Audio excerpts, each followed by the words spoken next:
नमस्कार दोस्तों, राधे राधे, जय Shri Krishna and welcome to my YouTube channel Rakhi Raj blog में आप सभी का तहे दिल से स्वागत है। कैसे हैं आप? आई होप आप सभी बहुत ही बढ़िया होंगे, स्वस्थ होंगे, खुश होंगे, मजे में होंगे और आप सभी की दुआओं से मैं भी बहुत बढ़िया हूँ और बहुत खुश हूँ। और आज का जो टॉपिक है बहुत ही ज़्यादा इंटरेस्टिंग होने वाला है, तो इसलिए वीडियो को में बने रहिएगा, फुल वॉच कीजिएगा। फुल वॉच करेंगे तभी आपको मतलब पता चलेगा वीडियो बनाने का मोटिव क्या है, कितना पॉजिटिव है, कितना नेगेटिव है। क्योंकि आप बीच में से स्किप कर दो और कोई भी नेगेटिव थॉट बना लो, ये अच्छी बात नहीं है। अगर आप वीडियो स्टार्ट कर रहे हैं तो फुल वॉच कीजिए, मेरी रिक्वेस्ट है। तो फ्रेंड्स, आज की जो वीडियो है वो सिंगल लेडीज को समर्पित करती हूँ मैं। तो बहुत सारी सिंगल लेडीज हमारे यूट्यूब पे भी हैं, उन्हीं को एग्जाम्पल के तौर पे मैं बताऊंगी क्योंकि उन्हीं को आप जानते हैं। तो जैसे कि सपना जी हो गई, नेहा जी हो गई। नेहा जी की वीडियोस मैं ज़्यादा नहीं देखती हूँ, उनके बारे में नहीं बताऊंगी, लेकिन आप लोग तो जानते ही होंगे उनको। सपना जी और एक और मैडम है, वो बहुत बड़ी मैडम है, उनका नाम लेना मैं प्रीफर नहीं करूंगी कि मैं उनका नाम लूँ, क्योंकि ज़्यादा बड़ी है वो और ज़्यादा पढ़ी लिखी है, उनसे ज़्यादा पढ़ा लिखा और उनसे ज़्यादा बड़ा इस धरती पे कोई नहीं है। उनका डाइवोर्स हो चुका है। तो सिंगल लेडीज भी दो टाइप की होती हैं, एक तो विधुर होती हैं और एक होती हैं जो डिवोर्स ले चुकी हैं। तो दोनों ही ये इनके बच्चे हैं और ये सिंगल लाइफ जी रही हैं। तो इस टाइप की जो लेडीज हैं उनका कहना है कि जो हैप्पी मैरिड लाइफ जी रहे हैं, फैमिली में रह रहे हैं, उनको अंदाजा नहीं है सिंगल लाइफ में कितनी सारी परेशानियां आती हैं, कितनी सारी परेशानियों का सामना करना पड़ता है और कितनी लाइफ इनकी कठिन है। तो फ्रेंड्स, सबसे पहले बात कर लेते हैं उन लोगों की जो विधुर हैं। देखिए, विधवा होना एक बहुत बड़ी बात है। हम लोगों ने शादी की और शादी के बाद हम लोगों ने बहुत सारे सपने सजाए, साथ जीने के, साथ मरने के, बहुत सारी कस्में खाई, बच्चों की परवरिश, बच्चों को पढ़ाना लिखाना, बच्चों की शादी, बहुत सारे सपने होते हैं। लेकिन भाई जिसकी जितनी ज़िंदगी होती है वो उतना ही जीता है। जिसका जितनी लाइफ है डिसाइडेड है, ईश्वर को जितना जिसको जीवन देना है वो उतना ही देगा। और जब उसकी लाइफ का टाइम खत्म हो जाएगा उसको भगवान के पास ही जाना होगा, क्योंकि हम लोग आए भी वहीं से हैं और हमें जाना भी वहीं पे है। तो अगर कोई लेडीज विधवा हो गई तो इसमें किसी का कोई कसूर नहीं है, ये किस्मत में लिखा था, होना था, उसको सिंगल लाइफ जीनी थी, इसीलिए ऐसा हुआ। इसीलिए ऐसा हुआ, ये कोई अभिशाप नहीं है, ऐसा होना था। और आगे पीछे सभी को जाना है, हस्बैंड वाइफ है, दोनों को ही जाना है। ठीक है, कोई आगे जाता है, कोई पीछे जाता है, सभी को जाना होता है। ये कोई गलत बात नहीं है। जो जिसका जीवन है एक दिन नष्ट होना ही है, मृत्यु को प्राप्त होना ही है, इसमें कोई गलत बात नहीं है। तो अब क्या होता है, जब तक सपना जी की फैमिली थी, हस्बैंड सब थे, फैमिली में थी, तो फैमिली बहुत बढ़िया थी, पूरा परिवार बहुत बढ़िया था, पूरी ससुराल बहुत बढ़िया थी। और उन्होंने अपनी जेठानी जी के लिए भी बहुत अच्छी अच्छी वीडियो बनाई हुई है और पूरा चिट्ठा उन्होंने खोला हुआ है यूट्यूब पर अपनी जेठानी जी का भी। ठीक है, क्योंकि अब जेठानी जी उनके सपोर्ट में आ रही हैं, इसीलिए उनका मैंने नाम लिया। ठीक है, पूरा चिट्ठा उन्होंने खोला हुआ है यूट्यूब पर कि जेठानी जी किस टाइप की लेडीज़ हैं, और जेठानी जी ने भी सपना जी का पूरा चिट्ठा खोला हुआ है कि उनकी देवरानी किस टाइप की लेडीज़ हैं। दोनों ही सिंगल हैं, एक विधुर है और एक तलाकशुदा है। दोनों ने एक दूसरे के बारे में बताया हुआ है कौन कैसी है।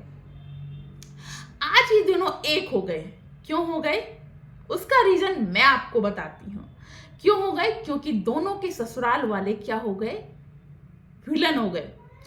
सपना के ससुराल वाले जो कि हुआ करते थे भगवान, वो हो गए विलन। आज उनके अंदर सारी कमियां हैं।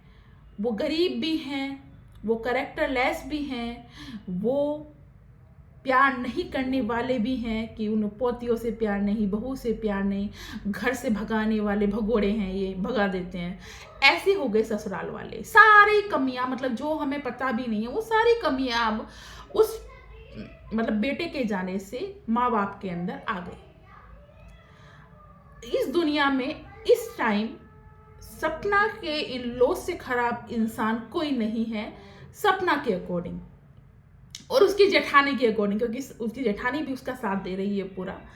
अब सपोर्ट में वीडियो बना रही है। अब से 8-10 महीने पहले उन्होंने बहुत ज़्यादा एक दूसरे के ऊपर बहुत ज़्यादा एक दूसरे के खिलाफ वीडियो बनाई थी और अच्छी तरीके से हमने जेठानी जी की लैंग्वेज, कितनी गंदी लैंग्वेज है, सब सुन रखी है। कितनी अच्छी अच्छी वो गालियाँ देती हैं, कितनी अच्छे अच्छे वर्ड वो अपने अपने इन लॉज के लिए यूज़ करती हैं। जेठानी जी के बारे में बात कर रही हूँ मैं। तो सपना जी की पति के मरने के बाद अब ससुराल वालों में सारी की सारी कमियां हो गई हैं। जिस ससुराल वालों के साथ वो 7-8 साल तक रह चुकी है और 2 बच्चे भी हो चुके हैं, वो ससुराल वाले गरीब हैं, क्योंकि वो अमीर और पैसा उनके पास कब से हुआ, जब सपना जी उनके परिवार का हिस्सा बनी, वरना पहले वो गरीब थे। पहले ना तो उनके घर में कोई प्रिंसिपल था और ना ही कोई टीचर था। बाद में ही जब से सपना जी की शादी वहाँ हुई है तब से ही वहाँ पे कोई प्रिंसिपल और ये मतलब उनके बाबा जी प्रिंसिपल थे और पिताजी जो हैं वो शिक्षक हैं। वो सपना जी की शादी के बाद ही हुए, ठीक है, बाद में ही हुए, पहले कोई नहीं था। क्योंकि जब से सपना जी उस फैमिली का हिस्सा बनी है तभी से वो फैमिली अमीर हुई है, ऐसा सपना जी का कहना है।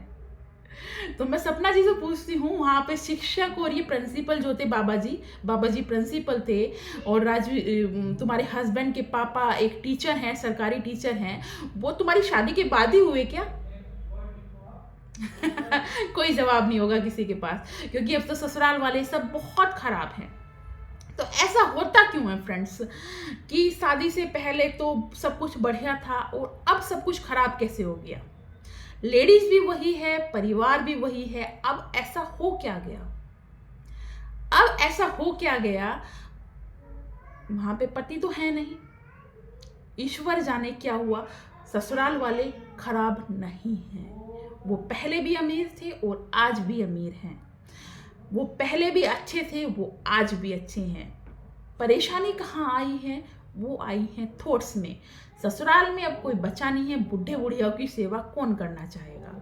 इसलिए मैडम निकल गई और ससुराल वाले को बना दिया विलन, कि उन्होंने भगा दिया, ठीक है। और जब सब कुछ हाथ से निकल गया तो ससुराल वालों को बना दिया कैरेक्टरलेस, कि ससुर का कैरेक्टर खराब था, गंदी नजरें डालता था, इसीलिए वहां से निकल गई। इसके पास किसी भी सवाल का जवाब नहीं है। अपनी जेठानी की राह पर चल के अपने ही परिवार को बदनाम कर रही है, अपने ही ससुर को क्या कहलवा रही है? शकुनी मामा कहलवा रही है। अपने ही परिवार का, अपने ही पति का परिवार तो अपना ही होता है। जो लोग भी उसके पति के परिवार को गलत बोल रहे हैं, यानी सपना के परिवार को ही वो लोग गलत बोल रहे हैं, तो अपने ही परिवार का मतलब नाम खराब कर रही है वो मैडम। तो बस अपने ही परिवार का सब कुछ खराब कर रही है, जेठानी के रास्ते पे चल रही है और सब कुछ खराब कर रही है। पति के मरने के बाद पति समझाता होगा। देखो, ऊंच नीच सबकी फैमिली में हो जाती हैं, जहाँ 2 बर्तन होते हैं खड़कते हैं, लड़ाई झगड़ा हो जाता है, सास बहू की अनबन हो जाती है। 24 घंटे में से 24 घंटे आपके पास है, अगर आप 1 घंटा अगर किसी की कोई बात सुन भी लोगे तो क्या प्रॉब्लम हो जाएगी? वो सास है इसीलिए आप उसके ऊपर भड़क जाओगे, हैं? अपनी माँ की बात भी तो सुनते हो। अपनी माँ, आपकी माँ आपको डांटती नहीं है क्या कभी? आपकी माँ ने आपको कभी मारा नहीं है क्या कभी? क्या आप अपनी माँ की बात भी इसी तरीके से बदनाम करनी की है आपने, कि मेरी माँ ने ऐसा कर दिया, मेरे पिता ने ऐसा कर दिया? माँ को भी कभी बदनाम किया है क्या? मायके वाले तो बहुत अच्छे हो जाते हैं, ससुराल वाले बहुत खराब हो जाते हैं। माँ बाप भी तो डांटते हैं, अपने माँ बाप की बात को भूल जाते हो, तो ससुराल वालों की बात को क्यों याद रखते हो? ससुराल वालों ने अगर कुछ कह दिया तो उसको भी भूल कर आगे बढ़िए। क्यों आप उसको बात को लेकर बैठ गए और सब कुछ खराब कर दिया आपने? लेकिन बात यह है, अब ससुराल में कोई रह नहीं गया है, कोई जीने का सहारा नहीं है, जिंदगी आगे बढ़ानी है, अपनी जिंदगी खुल के जीनी है, तो इसीलिए ससुराल वालों को बुरा बना दिया। यही हुआ। और रही बात प्रॉपर्टी की, प्रॉपर्टी मेरे को प्रॉपर्टी नहीं मिल रही, मेरे को प्रॉपर्टी नहीं मिली। अरे जब तक माँ बाप जिंदा होते हैं प्रॉपर्टी माँ बाप की होती है। अगर कोई बच्चा उनकी सेवा नहीं करता तो ये माँ बाप का राइट है कि उसको बेदखल कर दिया जाए। अगर बच्चे नहीं हैं तो प्रॉपर्टी को हम दान भी कर सकते हैं। तुम्हारे दबे हुए थोड़ा ना है, तुम तुम्हारी गुलामी भी करे पेरेंट्स, ठीक है, तुम्हारी गुलामी करे, तुम्हारे हिसाब से जिए और तुम्हें अपनी प्रॉपर्टी भी दे जाएं, ऐसा कहाँ लिखा है? तुम उनको आंख भी दिखाओ कि मैं चली जाऊंगी, मैं चली जाऊंगी, अंशु जब तक है तब तक इसीलिए मैं रह रही हूँ, उनको आंखें भी दिखाओ। अंशु कौन है? अंशु तो उनकी गोद ली हुई बेटी है, तुम उस घर का हिस्सा हो, ठीक है। बेटियां तो वैसे अपनी भी बेटी हो तो वो भी मेहमान होती है। तुम अंशु की वजह से कैसे रह रही हो उस घर के अंदर? तुम अपनी वजह से, अपने वजूद की वजह से रहो ना यार। तुम आंख भी दिखाओ कि मैं भाग चली जाऊंगी, मैं चली जाऊंगी, अंशु की वजह से रह रही हूँ, और प्रॉपर्टी भी तुम्हें सारी मिल जाए। तो प्रॉपर्टी मिलने के लिए तो देखो बहुत समर्पण करना पड़ता है, अपने आप को भूलना पड़ता है। एक औरत की मैं कहानी सुनाना चाहूंगी आपको। मैंने आज पढ़ी थी, ये औरत की कहानी है। कमी कहाँ रह जाती है, हर रिश्ते में जान डाल देती है एक औरत। कमी कहाँ रह जाती है, हर रिश्ते में जान डाल देती है। अपने सपनों को भूलकर दूसरों की ख्वाहिशें पूरा करती है। सूरज की किरणों से के संग जागती है। पूरे दिन सबके सपने के पीछे भागती है। ना थकती है ना रुकती है। सबके सो जाने के बाद सोती है। सब कुछ करती है, फिर भी कमी कहाँ रह जाती है, फिर भी कमी कहाँ रह जाती है। एक औरत जो होती है ना, वो एक जननी होती है।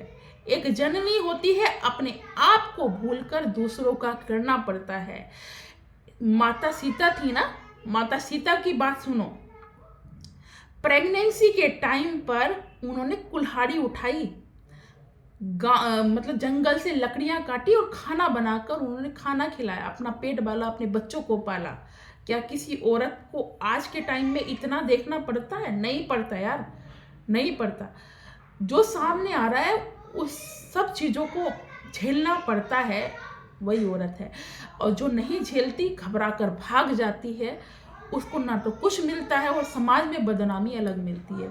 आप झेलते नहीं हो, आप सहन नहीं कर पाते। किसी ने आपको कुछ कह दिया, वो एक पत्थर की लकीर, मतलब पति की माँ ने कह दिया, वो पत्थर की लकीर पर लिख गया, इसकी माँ ने मेरे को ये कह दिया। आप उसके लिए नेगेटिव थॉट बना लेंगे, गलत बोल देंगे, लेकिन ये नहीं सोचेंगे वो भी माँ है किसी की, ठीक है। तो बातों को भूल कर आगे बढ़िए। आपके केस में तो ये सब कुछ नहीं रहा, लेकिन मैं बताना चाहूँगी जहाँ सिंगल लेडीज होती हैं, ससुराल वालों से जिन लोगों की नहीं बनती, उनका यही एक बिगड़ने का मोटिव होता है कि मेरे को प्रॉपर्टी नहीं दी। प्रॉपर्टी इसलिए नहीं दी क्योंकि आप उस प्रॉपर्टी के लायक नहीं, आप हकदार हैं लेकिन आप लायक नहीं हैं। लायक बनने के लिए समर्पण करना पड़ता है, जो आपके बस की बात नहीं है, क्योंकि आपको अपनी आज़ादी प्यारी है। आप जो खुद से कमा रही हैं उस पे आपको ज़्यादा घमंड है, इसीलिए प्रॉपर्टी नहीं मिलती उनको, ठीक है। और जो सेवा करेगा उसको मिलेगी, जो सेवा करेगा, हाजी नाजी करेगा, बात मानेगा, सुख दुख में खड़ा होगा, उसको मिलती है, ठीक है। अब सेकंड आ जाते हैं जिनका मैडम का डिवोर्स होने वाला है, उनको, वो उनका साथ दे रही है मैडम। वो पहले कहाँ गई थी, पहले साथ क्यों नहीं दे रही थी?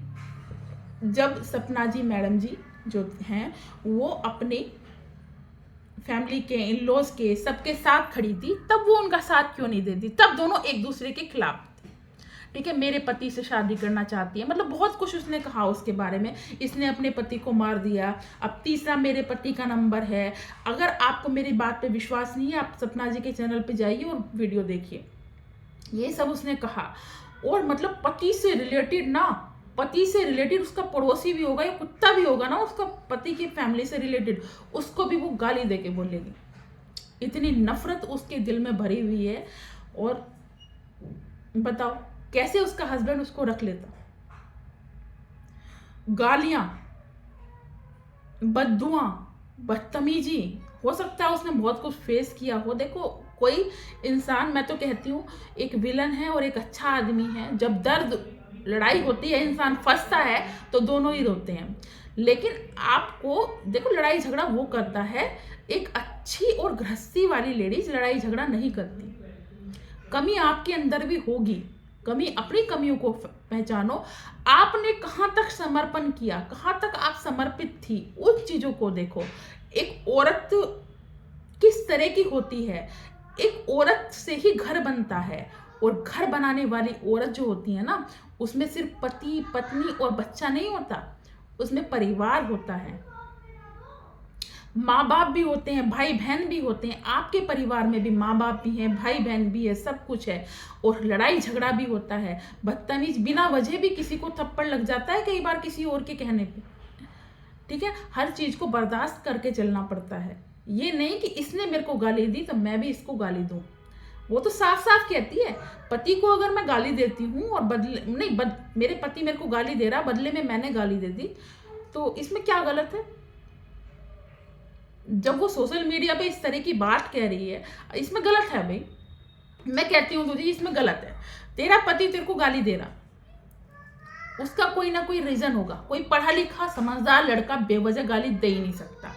चलो हम उस रीजन को भी नहीं मानते। अगर वो गाली दे रहा है तो तुम्हें वो गलत लग रही ना गाली, तो तुम क्यों गाली दे रहे? तुम भी वही गलत काम क्यों कर रहे हो? जब उसका सही मूड हो उसे बताओ ना कि तूने ऐसा कर क्यों दिया।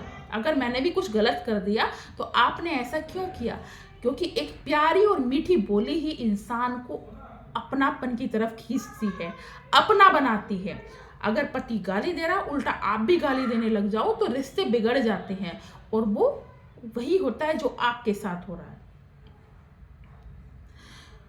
बड़े गलत हैं, सही हैं, बड़े हैं, उनकी रेस्पेक्ट करना, जैसे आप अपने माँ बाप को रेस्पेक्ट करते हो ऐसे ही उन्हें करो। क्योंकि देखो आप उनको समझ नहीं रहे हैं, आपका उनसे मतलब इन लॉ से 1-2 साल का, 3-4 साल का एक्सपीरियंस है, ठीक है। अपने माँ बाप के साथ आप जन्म से रह रहे हो, तो प्यार मोहब्बत लड़ाई झगड़ा आपने सब देखा है और सब कुछ भूल जाते हो, प्यार को याद रखते हो। इन लॉज के साथ 1-1.5 साल, 2-3 साल, 4-5 साल का एक्सपीरियंस है, तो आपने उनका गुस्सा नाराजगी देखी होगी, प्यार मोहब्बत कम देखी होगी, लेकिन वो धीरे धीरे बढ़ती है। हमारे अच्छे व्यवहार से, हमारे समर्पण से वो प्यार मोहब्बत बढ़ जाता है, ठीक है। या हम ऐसे हो जाते हैं कि हमें लड़ाई झगड़ा दिखता नहीं हो, सब कुछ बढ़िया हो जाता है, ठीक है, हमें नहीं दिखता। हम अपने पेरेंट्स की लड़ाई झगड़ा भूल जाते हैं, या कोई भी मारपीट या कोई भी गलत बात भूल जाते हैं, ऐसे ही इन लॉज की भूलने लगते हैं, ठीक है। बड़े हैं, अगर बड़ों ने कुछ कह दिया तो भूलो और आगे बढ़ो, भूलो और आगे बढ़ो। 24 घंटे में से 1 घंटा, आधा घंटा अगर किसी की सुन भी ली कोई बात, तो छोड़ो यार, बाकी टाइम तो आपका अपना है, आपका पति अपना है। इस तरीके से लाइफ चलती है। अब ये दोनों जो मैडम जो हैं, सपना मैडम और ये जेठानी मैडम, ये दोनों एक हो रही हैं। ये दोनों ससुराल वालों की बैंड बजाएंगे, दोनों ससुराल वालों की बैंड बजाएंगे। अब वो जेठानी मैडम उसके ससुर, सपना के ससुर के खिलाफ वीडियो, शकुनी मामा ने ये किया, शकुनी मामा ने वो किया। अरे तो शकुनी मामा से तो तेरा कोई मतलब ही नहीं है। शकुनी मामा तुझे रिश्तेदार होने से भी इनकार कर रहा है कि तू मेरी कुछ लगती नहीं, मैं तेरे घर कभी नहीं गया, तेरी शादी में तुझसे मिला हूं, तो शकुनी मामा के बारे में क्या जानती है?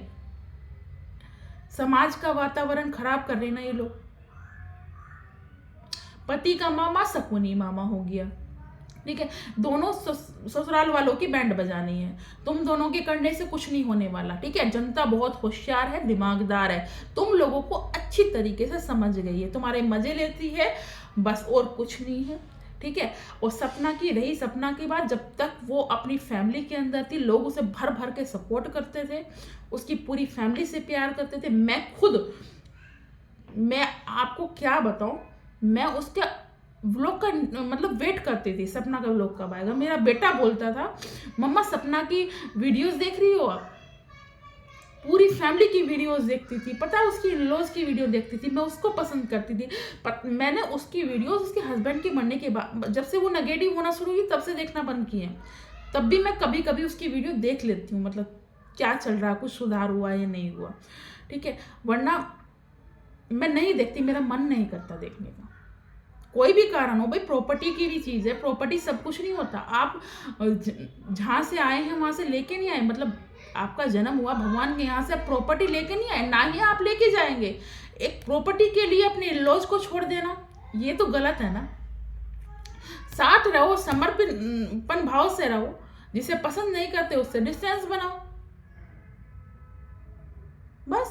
यही होती है लाइफ। तो सिंगल लेडीज जो कहती हैं कि जो तुम्हारी लाइफ है अच्छी है, जो मतलब हैप्पी मैरिड लाइफ जी रही हैं, उनकी लाइफ अच्छी है, अरे ऐसी अच्छी नहीं हुई है, ऐसी अच्छी नहीं हुई, ऐसे ही सबका प्यार नहीं मिला है, ऐसे ही नहीं मिलता कि सबका प्यार, तुमसे लाख गुना बढ़िया है तब जाके सबका प्यार मिलता है ना। जो कोई अच्छी बात भी कह रहा है उसको भी हंसते हुए लेते हैं, जो कोई बुरी बात भी कह रहा है ना तो उस पे हम इस तरीके से, मतलब जैसे तुम मुंह फाड़ती हो, मुंह बक बक बक बक बक बक करती हो ना और गालियां देने लगती हो, हम हंसते हंसते रहते हैं, तब बनती है हैप्पी मैरिड लाइफ। ठीक है, जैसे अपने माँ बाप की बात भूल जाते हैं ऐसे ही हम भूल जाते हैं। मैं अपनी बात नहीं कर रही, जो हैप्पी मैरिड लाइफ जीते हैं उनकी बात कर रही हूँ, मैं भी उनमें से एक हूँ। जो हैप्पी मैरिड लाइफ जीते हैं ना वो बहुत समर्पित होते हैं, सीता जैसा उनका रूप होता है, दिल होता है, वो दूसरों के लिए जीते हैं। औरत की कहानी यही है, दूसरों के लिए जीना, और दूसरे फिर उनका ख्याल रखते हैं। हस्बैंड हो गया, इन लॉज हो गया, फिर उनका ख्याल रखते हैं। मैं ही हूँ, मैं अपनी ही बात बताऊं आपको, मैं जो करती हूँ सबके लिए करती हूँ, सब मेरे लिए करते हैं। ऐसा ही होता है, कोई दुश्मन थोड़ा ना है भाई। सास ससुर ही शादी करके लेके आए, ये वो इसलिए नहीं लेके आए कि मतलब लड़ाई झगड़ा बदतमीजी हो या झगड़ालू इंसान को वो लेके आए हैं, ऐसा नहीं होता। हाँ बेटा, ठीक है फ्रेंड्स, ये मेरे आगे दोनों नटखट बेटे। अब हम लेते हैं विदा आपसे, मिलेंगे नेक्स्ट वीडियो में। मैं नटखट नहीं हूँ। तो हर कामयाब आदमी को आप कामयाबी तो देखते हैं, उसके पीछे जो उसने मेहनत की है उसको भी देखिए। ये रिश्तों में भी होता है और प्रोफेशनल लाइफ में भी होता है। आप कह तो देते हैं बड़ी आसानी से कि किसकी हैप्पी मैरिड लाइफ है, हैप्पी मैरिड लाइफ है, अरे बहुत मेहनत लगती है, वैसे नहीं होता सब कुछ। तो आप भी मेहनत कीजिए और अपनी लाइफ को हैप्पी मैरिड लाइफ बनाइए। ये आगे बात नहीं करने देंगे और ये किड्डू तो बिल्कुल नहीं करने देगा, ठीक है ना। बाय बाय, टाटा, नमस्ते, राधे राधे, जय श्री कृष्णा। अब हम मिलेंगे आपको नेक्स्ट वीडियो में। बाय बाय करो बच्चों, नमस्ते करो, करो बाय बाय।